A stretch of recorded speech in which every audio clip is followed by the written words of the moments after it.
Conscious sedation, preventing respiratory complications in patients.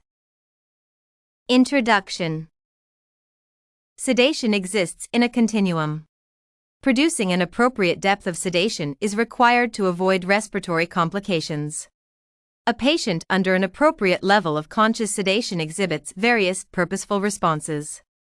He/she has the ability to respond through verbal cues or tactile reflexes and can counteract airway obstruction due to foreign materials. In addition, the patient shows unimpaired cardiovascular function and spontaneous breathing. The general considerations for practitioners to avert conscious sedation-related respiratory complications include patient evaluation and monitoring competency, knowledge of the pharmacology of drugs, dosing and side effects, and skills in airway management. Patient evaluation. Patient evaluation before and during the procedure is the standard practice in sedation.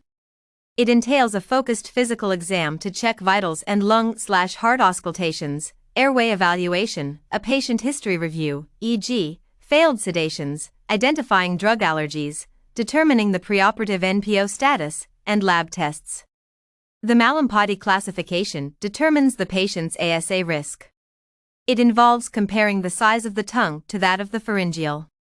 A better view of the airway passage is obtained when the patient is seated, not when in a supine position. The ASA Class 3 and 4 are indications for intubation to prevent respiratory complications, e.g., unstable angina. Pre-procedure preparation and monitoring. Adequate information at an early stage regarding conscious sedation should be provided when seeking patient consent. All patients, except infants, should be fasted prior to conscious sedation. The fasting guidelines vary depending on the type of food ingested. For example, clear liquids would require a 2-hour fast before a radiological procedure. Pre-, and post-procedure patient monitoring and documentation are vital.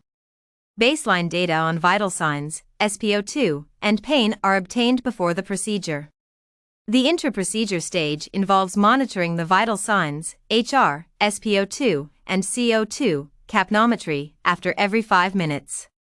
The post-procedure monitoring of these parameters is done every 15 minutes until the patient meets the discharge criteria. Equipment required. The equipment is required for monitoring of the vital signs, SpO2, level of consciousness, etc., and for resuscitation. Only MRI-compatible monitoring equipment can be used in a radiology department to avoid MRI machine malfunction. The nurse practitioner must understand the monitoring equipment and parameters. Medication guidelines. A number of drugs are recommended for level 1 sedation, minimum to conscious sedation. Examples include meperidine, morphine, and diazepam. The dosages are reduced when the sedatives are combined with hypnotics and in cases involving elderly patients or those with debilitating illnesses. Antagonistic agents, such as naloxone and flumazenil, are recommended for reversing oversedation. However, the patient must be observed for over 2 hours after taking the last dose. Discharge criteria.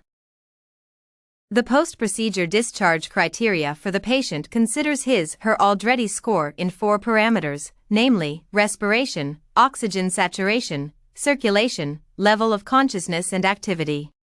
Only patients with a score of more than 10 and low pain levels should be discharged.